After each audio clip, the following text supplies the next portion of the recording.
akuntan, kemudian akuntabilitas dan transparansi. Mengingatkan sekali lagi kalau dalam evaluasi itu penting sekali transparansi, jadi keterbukaan dalam jadi ada satu contoh kasus ini mah tentang evaluasi diri aja. Tadi evaluasi lembaga maupun evaluasi program. Misalnya ada salah satu influencer, saya itu pernah melihat, kemudian saya berpikir ya ini salah satu bentuk evaluasi dulu. Kalau tidak transparansi atau kritik misalnya, karena evaluasi itu meskipun bentuknya program, tapi biasanya program kerja ini akan dibuat oleh individu atau enggak kelompok, di mana isinya adalah manusia loh. Nah, yang paling riskan adalah evaluasi bisa tidak berhasil meskipun program itu tuh tidak ada urusannya dengan manusia. Maka kita tidak bicara manusia, tapi faktanya kalau evaluasi itu juga dengan manusia. Nah, evaluasi tidak berjalan dengan baik hanya karena ada benturan personal. Jadi bisa sampai gitu. Jadi dampak keegoan dari personal bisa menyebabkan yang namanya langkah-langkah evaluasi tidak bisa diselesaikan secara efektif. Itu real terjadi. Makanya ada yang namanya mata kuliah komunikasi organisasi dan sebagainya. Karena benturan ini akan bisa menyebabkan satu lembaga tidak bisa berjalan dengan baik apabila kita kan anggap bersikap sebagai orang yang membuat program, kemudian programnya dievaluasi.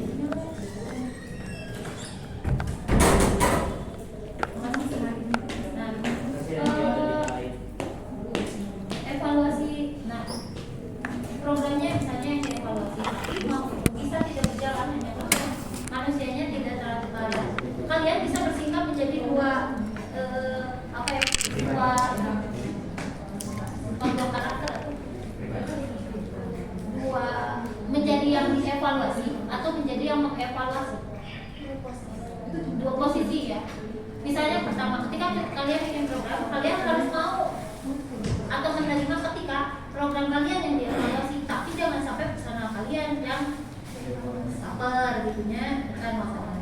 Karena orang lagi mengevaluasi program ya bukan sedang mengevaluasi diri atau individunya. Tapi ketika kalian memposisikan diri menjadi yang mengevaluasi atau memberi tanggapan terhadap satu program, misalnya ada satu program buka peta masalah, kemudian kalau kamu akan tanggapannya ada yang harus diperbaiki, kamu mengevaluasi. Nah, tolong jangan sampai personal seseorang, jadi berkomunikasilah secara baik, jangan sampai orang itu merasa bahwa dirinya yang sedang diintervensi atau dievaluasi.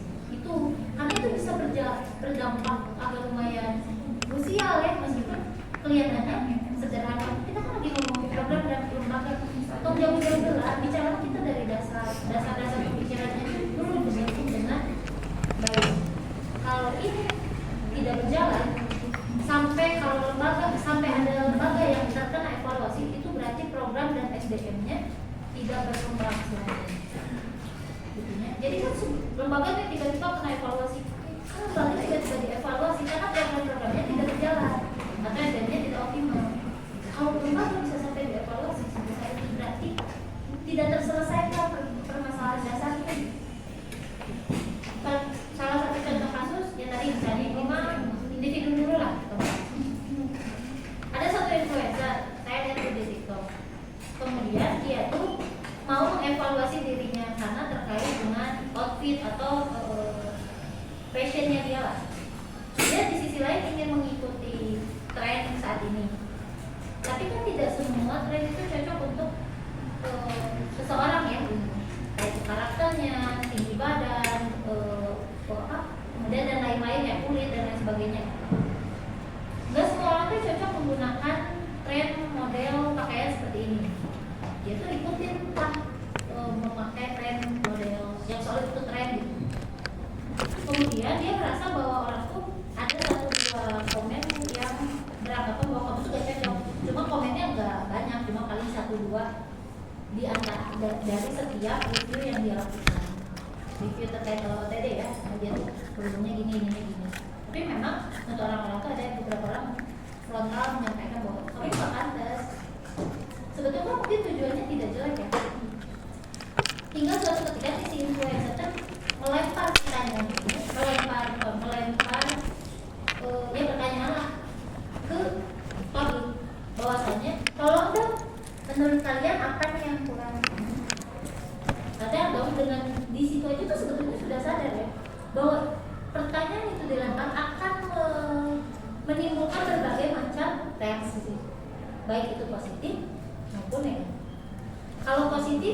Oke, yang problem itu adalah ketika negatif. Problemnya di mana? Problemnya di siap atau tidak mendengarkan kritik-kritik tersebut. Nah, tapi akhirnya tidak berhasil. Dia tuh malah merasa kalau orang-orang itu jahat sama dia karena ternyata lebih banyak yang ngomong nggak cocok ketimbang cocok. Berarti dia itu tidak benar-benar mau dievaluasi terkait outfit. Dia hanya mencari ramainya aja. Karena kalau dia menerima dia nggak akan. Terus tiba-tiba dia bikin postingan lagi dan dia merasa bahwa orang-orang itu jahat, toksik dan lain sebagainya. Menurut saya itu aneh. Evaluasi dilempar, kamu kan kayaknya kamu itu cocok dari yang tadinya nggak bisa make up, kemudian bisa make up. Dari yang tadinya make upnya too much, kemudian jadi smooth atau flawless dan lain sebagainya. Itu kan biasanya ada orang yang ngomong secara langsung, atau kita yang baca berkali-kali, atau pemahaman kita bertambah. Dulu kan misalnya kita ngikutin beauty bloggernya, misalnya apa beauty vloggernya 1-2, nah kemudian makin banyak kan kita makin tahu cara mix and match make up dan lain sebagainya. Kalau ini lempar pertanyaan, kemudian biasanya dia orang-orang kok jahat banget, toksik dan sebagainya. Dia tuh berarti dia kekeh dan tidak mau menerima evaluasi sebetulnya. Ini bisa terjadi di lembaga atau organisasi. Kenapa? Misalnya salah satu contohnya, satu program cek kepala dinas atau apa, kita evaluasi. Kemudian sebetulnya dia tuh nggak mau mengevaluasinya karena harus terlalu banyak yang dirubah, kebijakan dan sebagainya. Akhirnya dia cuman dia pengen aja melaksanain, bisa sih nggak ada briefing untuk evaluasi. Tapi faktanya dia tidak mau benar-benar dievaluasi. Dampak yang terlihat apa?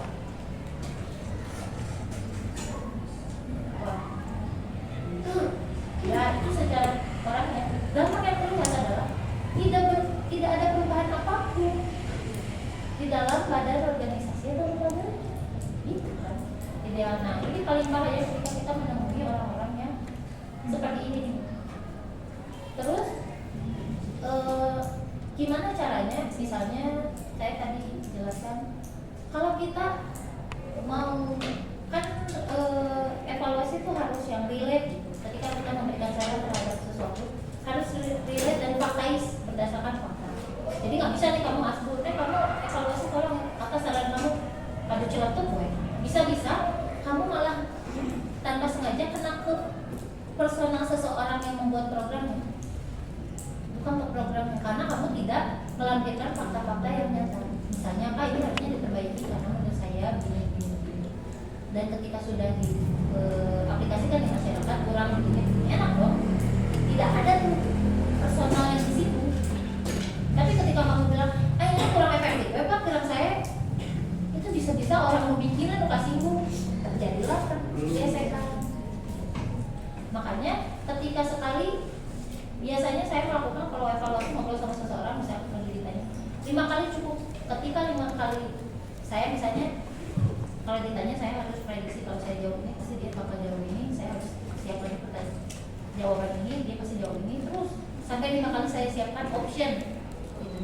Kalau dia dari 5 kali itu orang bukan ngajak diskusi berdebat 5 kali nih, Pak gini, oh nggak bisa, kita kan lampirkan fakta ya, Pak kayaknya ini kurang efektif deh karena kalau melihat dari perkembangan masyarakat bla bla bla bla, wah enggak, ini mah enggak begini, udah kukernya, terus enggak Pak, katanya udah siapin nih, pastinya orang jawab ini nih. Jadi setiap kita menyiapkan asumsi tas statement, pastikan kita sudah tahu benar-benar orang bakal jawab ini.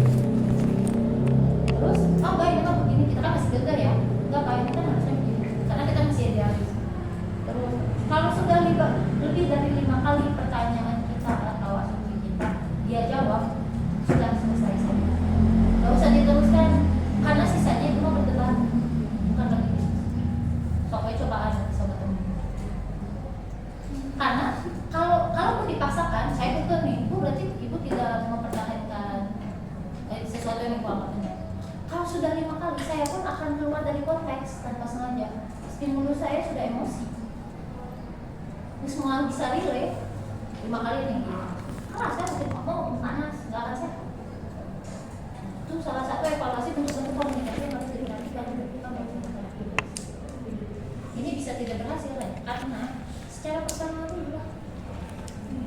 Saya kalau misalnya udah debat ya saya tahu idealismenya dia gitu, tapi dia tuh udah lebih dari 5 kali udah bukan memuji lagi, saya udah tahu dia bukan memuji lagi loyalitas dan pematangan saya, tapi dia mau nggak terima kalau dia maksudnya secara pimpinan saya, nah di situ saya udah cukup, karena kalau dia kali itu sudah bukan lagi tidak sehat lagi untuk berdiskusi secara berdiskusi tentang evaluasi, tapi itu jadi sudah debat dan sudah panas kan. Lontaran yang akan dikeluarkan atau bahasa-bahasa yang saya simpulkan sudah mungkin tidak lagi teoriti, sudah mungkin tidak lagi relevan, tapi sudah benar-benar mungkin sudah ada yang sama dinantikan kalau sudah 5 kali pakai evaluasi berhenti, terserah lah teman, dan nanti juga akan terlihat ya akan seperti itu. Nah, itu salah satu transparansi, banyak banget nanti teman-teman akan menemui ketika bekerja kekeh gitu. Orang-orang tuh ada yang karena ketika merubah melakukan evaluasi perbaikan akan ada beberapa kebijakan yang dirubah. Misalnya contohnya di Sumedang di perpustakaan daerah kami melakukan evaluasi, akhirnya kami membuka jam operasional sampai jam 12 malam. Ketika evaluasi dilakukan, kita tuh harus tahu bahwa ada dampak dari situ. Nah, kebijakan tuh kenapa disebut akhirnya akan merubah kebijakan kan, kebijakan jam operasional jadi bertambah. Di situ tuh ada aspek yang negatif, kemudian ada yang positif. Negatif mana? Cek satpamnya saya harus ekstra kerja.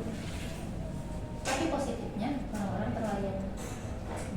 Diambillah kebijakan ini agar bisa menengahi satpam nambah jam operasional, padahal maksudnya itu harusnya kerja sekian jam tapi jadi ekstra kan, karena harus, sedangkan ketika itu buka layanan banyak yang diuntungkan, tapi dia diuntungkan. Disimpulkan evaluasi ini menjadi sebuah kebijakan. Apa kebijakannya? Antara dia ditambah.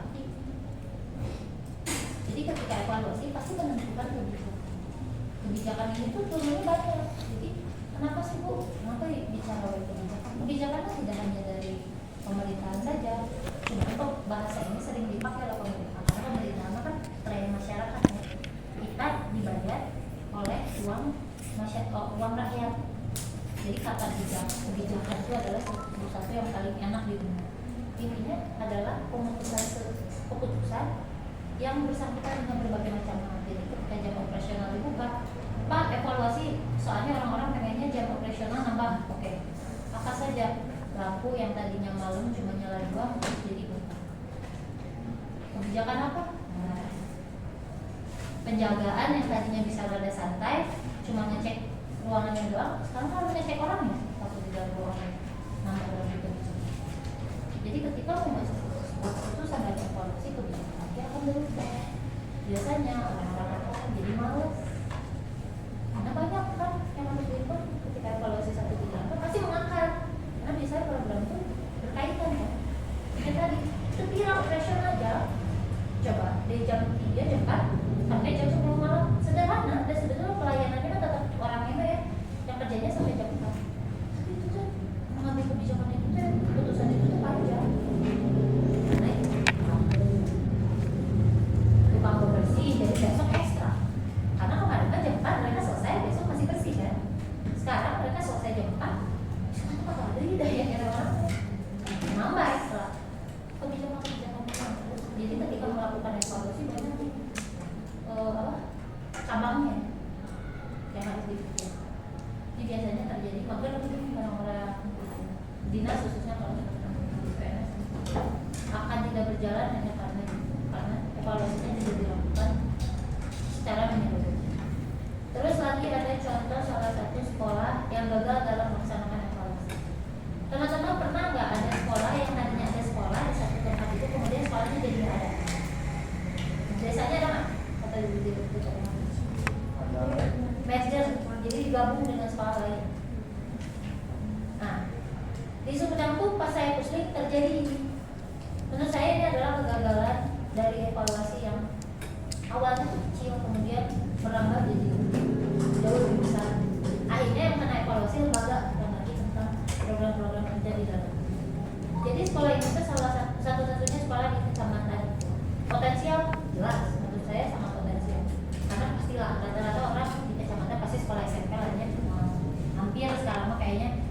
sekolah lah. Otomatis kan cuma satu-satunya, peluangnya besar menurut saya. Tapi ada problem satu dan lain hal, karena infrastruktur pada saat itu lagi nggak oke, jadi jalannya sempat tertutup, menyebabkan sekolah itu kekurangan siswa dan tidak ada daya upaya, jadi hanya sekadar sekolahnya menyalakan daya jalanan itu aja.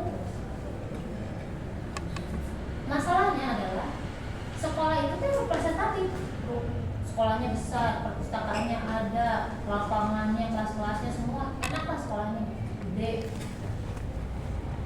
Tapi karena siswa ini gak ada, si siswa ini sudah mulai menurun, mereka tidak melakukan upaya apa-apa, padahal masih bisa diusahakan pada saat itu ya. Apapun caranya, entah online dulu sementara, karena ada sekolah yang mampu survive ketika jalannya terputus, mereka tetap melakukan online separuh. Tetap kan nggak akan selamanya di jalan putus kan. Mereka tidak melakukan biarkan ya udahlah. Orang-orang jadi nggak mau datang sekolah ke situ kan, menyebabkan kualitas pendidikannya dia menurun. Kenapa? Karena guru-guru tidak ada semangat lagi aja, karena siswanya sangat tinggi.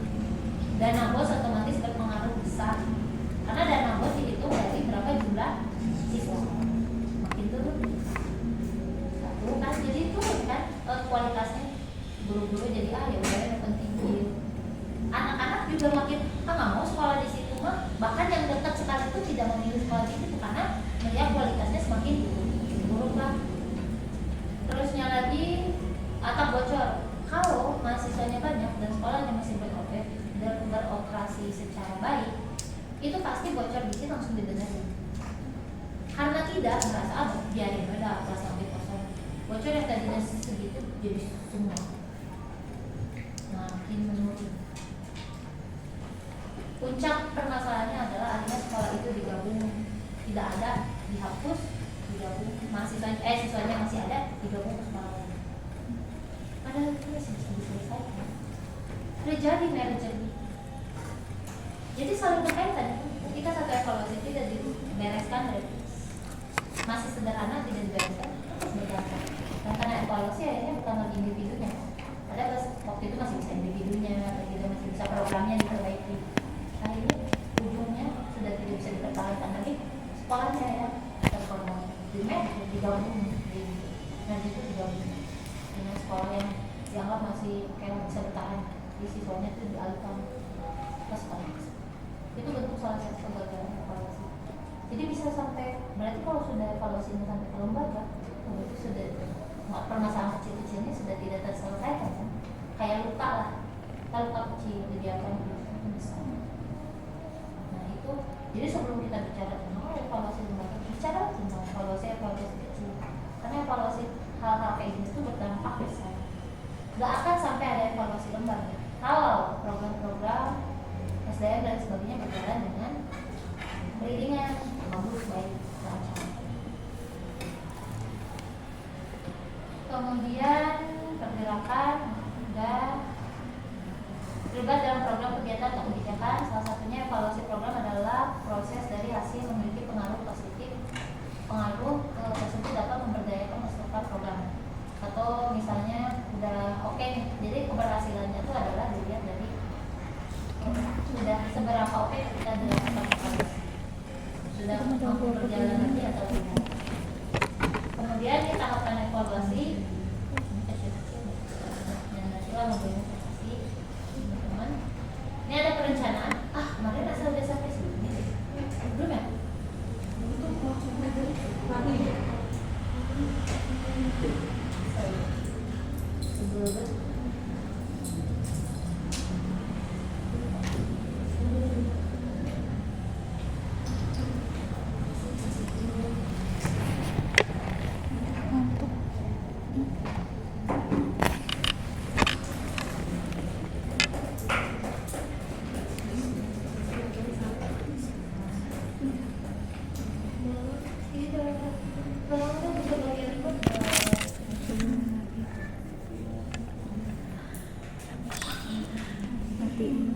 Nanti nyalain gitu.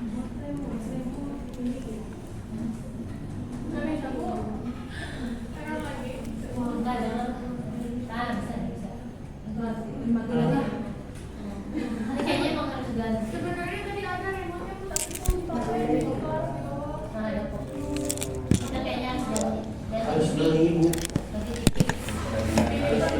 Udah nama kayak tadi mah, aku ganti mau laptopnya sih aku ROG nya bisa. Oke, mendingan juga dia. Pengakoni. Nah, kemudian kemarin udah sampai sini nggak sih belum ya? Belum rencana. Nah ini tahap-tahapnya nanti bisa diarah itu. Tahapan evaluasi. Nah, ini tapi diantaranya ini nih sebetulnya. Tapi kurang lebih seperti ini secara gambaran. Nah ini ada perencanaan. Tahap perencanaan melibatkan penentuan tujuan evaluasi, identifikasi indikator yang relevan, kemudian pemilihan metode evaluasi yang sesuai, serta penyusunan rencana evaluasi secara keseluruhan. Jadi tahap-tahapnya udah jelas.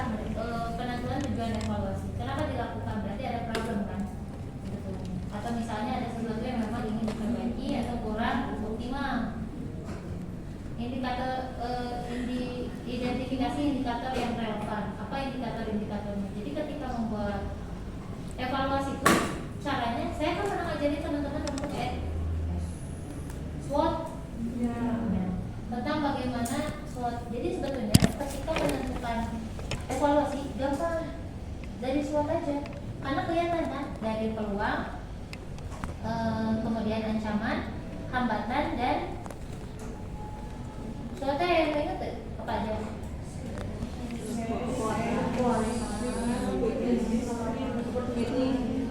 Nah, ada 4 komponen ya. Jadi ketika menentukan evaluasi gampang, ada permasalahannya langsung di kepala saya SWOT. Jadi akan lebih mudah mengidentifikasi problemnya kan? Masalahnya apa nih? Jadi sistem kerjanya akan lebih sistematis. Jadi cara menentukan gimana ya titik yang harus dievaluasi, gimana nih caranya kita tahu bahwa ini tuh nggak oke. Ya bisa aja misalnya secara analisa, oh rasanya kurang oke, itu bisa. Tapi kan kurang faktais ya, maksudnya tidak based on asumsi mah kayak kurang lah ya. Kalau tidak kalian misalnya melakukan survei masyarakat sebar, gitu. Terus kelihatan kan puas atau tidak puas, oke. Tapi salah satunya yang paling mudah ketika berkasnya udah ada, kemudian respon dari masyarakat udah ada, paling enak kita tuh menentukannya pas sesuai. Jadi ketahuan langsung peluangnya ini. Kalau di peluang berarti ada ancaman, kekuatannya. Nah nanti akan jadi teman-teman akan mudah mengevaluasi sesuatu. Jadi mudah keterpetakan ya, karena udah langsung daripada apa dulu ya yang terjadi, mana dulu ya yang harus dikonsentrasikan tuh yang mana. Karena kalau banyak misalnya nasional seperti evaluasi atau memahami suatu permasalahan itu kalau kompleks dan lembaga itu hanya dengan profesional program tech ambil SWOT. Jadi bagaimana menentukan ancaman hambatannya. Kalau dari situ kan jadi akan kerucut. Oh kalau peluang ini, oh berarti hambatannya. Dari hambatan sudah tahu, oke peluangnya bisa hambatan ini. Apa yang harus diselesaikan dari hambatannya? Nanti hambatannya akan misalnya ada 2 komponen, oh berarti 2 komponen ini. Bikin lagi subnya. 2 komponen ini pembacaannya gimana? Bayangkan kalian bikin peta, dia hambatan, bikin lagi 1 penyelesaiannya 2. Makin sana tuh kayak bikin rumus matematika, makin ketemu jawabannya. Ini bikin peta nih.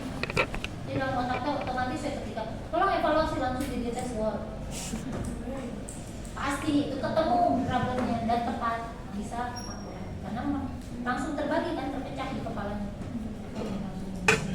Motivasi.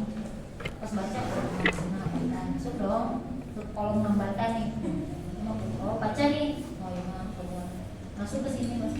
Jadi enak ketika memetakan sebuah program atau merencanakan evaluasi. Jadi ini satu-satunya. Nanti bikin lagi, oh kalau hambatannya ada 1, bikin. Apa yang bisa menyelesaikan hambatan ini? 1, 2, 3. Terserah ada berapa opsi. Oh sampai akhirnya mengerucut. Oh dari 3 komponen ini yang paling memungkinkan dilakukan hanya 1. Bikin lagi subnya sampai akhirnya kayaknya oke. Nah makanya ketika orang-orang yang bagian perencanaan bisa suka berhasil menentukan sesuatu kayak cenayang tuh bisa tepat ya. Ya karena mereka pakai peta gitu. Kalau ini pasti nanti akan bisa. Kemudian selalu menyiapkan option plan A, plan B sampai plan C nggak bisa melakukan dia bisa. Dipastikan nih dia bakal ini pasti nanti akan begini. Jadi sudah kepegang. Kalau kita jawab ini pasti dia akan ajukan ini pasti dia akan jawab ini. Jadi udah punya plan tanpa lama. Jadi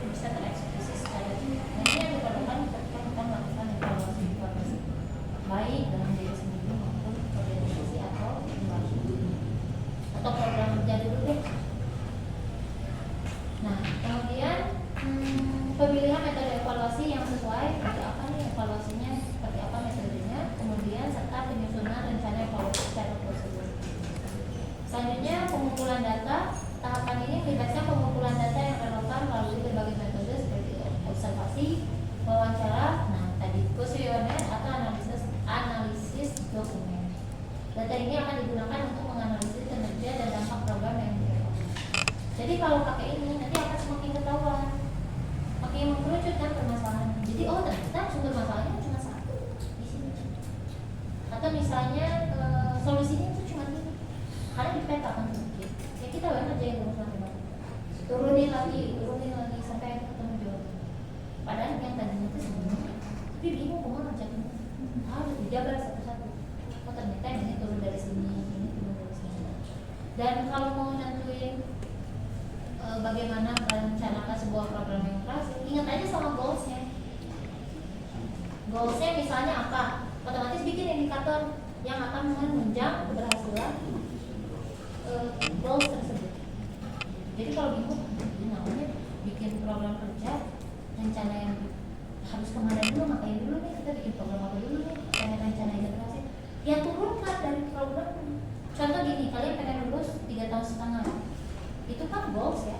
Mana lulus 4 tahun mah, teman normal. Kalian harus lulus 4 tahun. Lulus 3 tahun setengah. Tahu lulus 3 tahun setengah teh apa yang bisa menunjang lulus 3 tahun setengah teh apa? Misalnya masuk terus belajar yang giat dan lain sebagainya. Tapi itu tidak terlalu signifikan. Kalian harus punya core-nya atau gongnya. Di mana gongnya ya? Yang bisa nge-push kalian lulus 3 tahun setengah.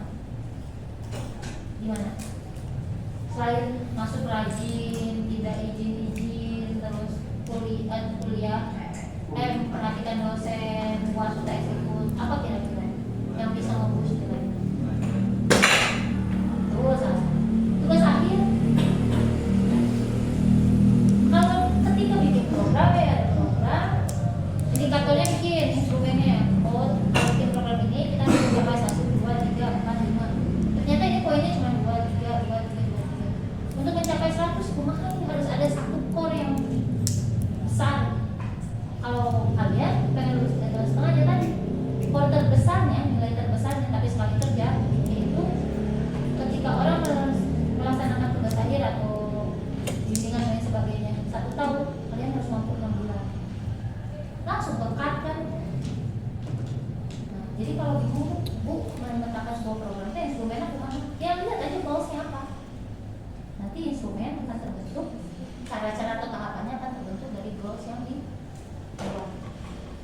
Kalian bisa mau bikin program semodal membaca semodal perpustakaan berbasis teknologi apa yang harus dilakukan untuk mencapai perpustakaan Indonesia berbasis teknologi. Banyak ya komputer, berarti pengadaan komputer. Tidak ada anggaran, bikin lagi problemnya tidak ada anggaran. Cari lagi bikin lagi sudah sampai kayak kemarin Al-Azhar tuh nanya Jin, kami mau akreditasi. Saya cuma tanya, karena kan yang paling terpenting di sekolah itu biasanya kurikulum. Sama lah di universitas juga. Saya tanya, kurikulumnya berbasis apa? Karena biasanya kalau swasta itu menawar kurikulumnya menjadi salah satu daya jual mereka. Gitu. Jadi ada kurikulum Cambridge, gitu macam-macam lah kalau sekolah. Al-Azhar itu ternyata punya 3 kurikulum yang mereka adopsi lah. Kurikulum Merdeka yang biasa dipakai normalnya di sekolah-sekolah. Kemudian kurikulum Al-Azharnya itu sendiri mungkin berbasis ke keagamaan kali ya.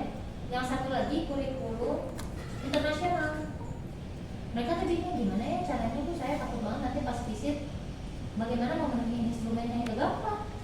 Kalau mau tahu evaluasinya bakal sedikit maki ya lihat kurikulumnya 3.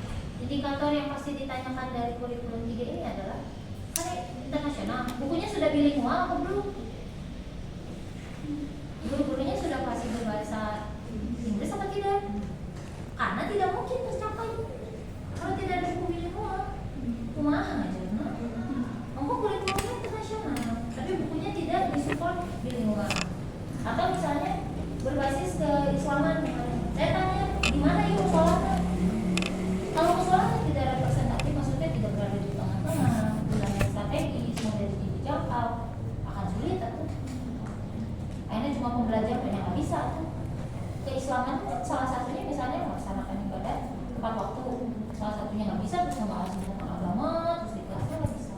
iya Bu ternyata jauh.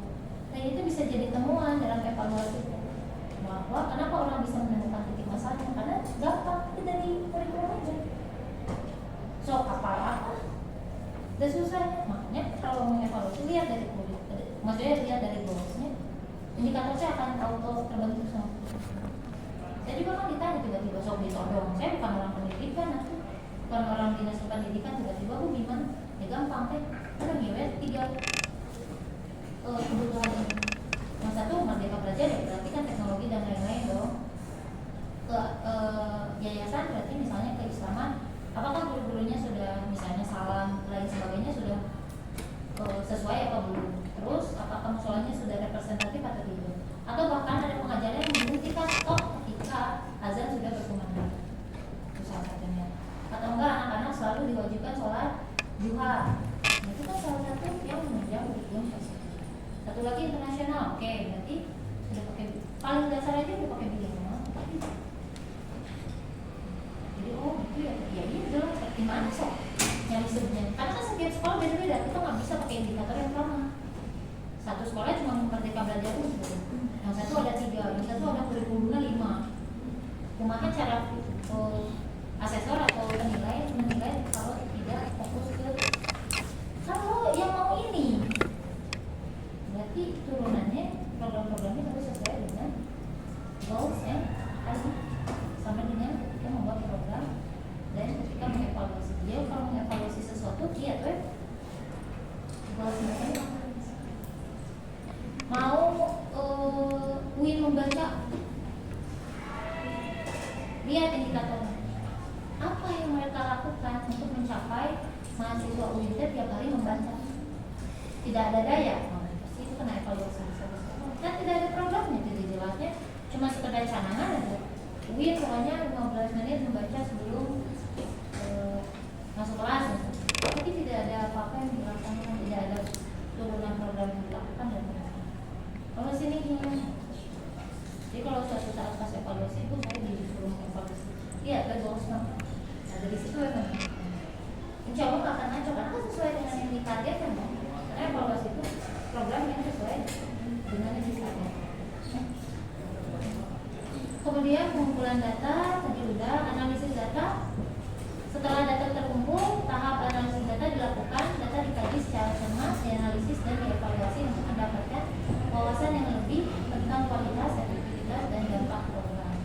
Jadi kita harus menganalisis dari kalau misalnya ada data yang dianalisis dari data-data tersebut yang ada.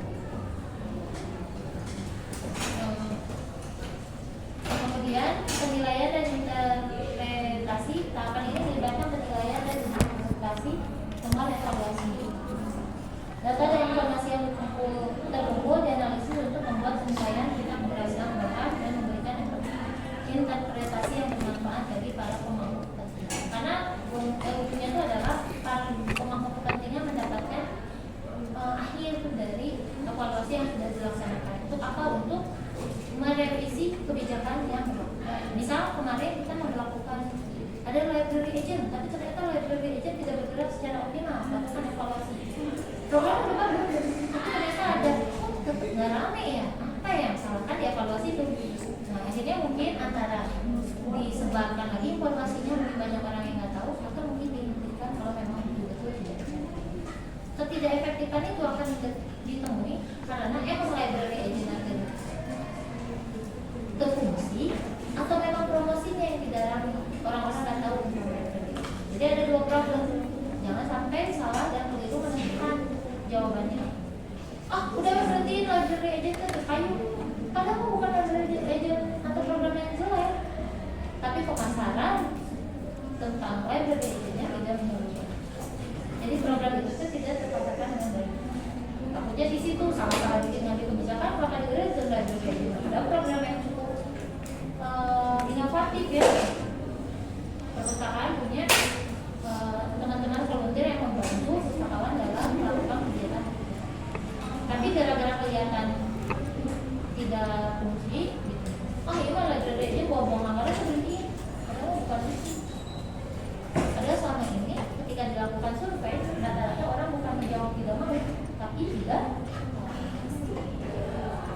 kelihatan loh titik masalahnya.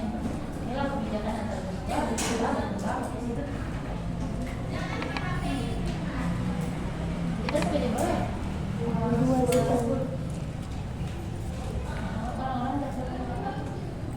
Kemudian pelaporan atau report dan umpan balik.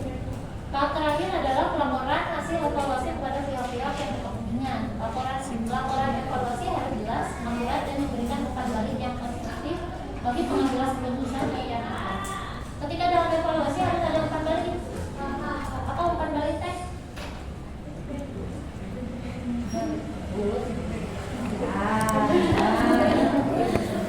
Apa umpan balik teh? Apa?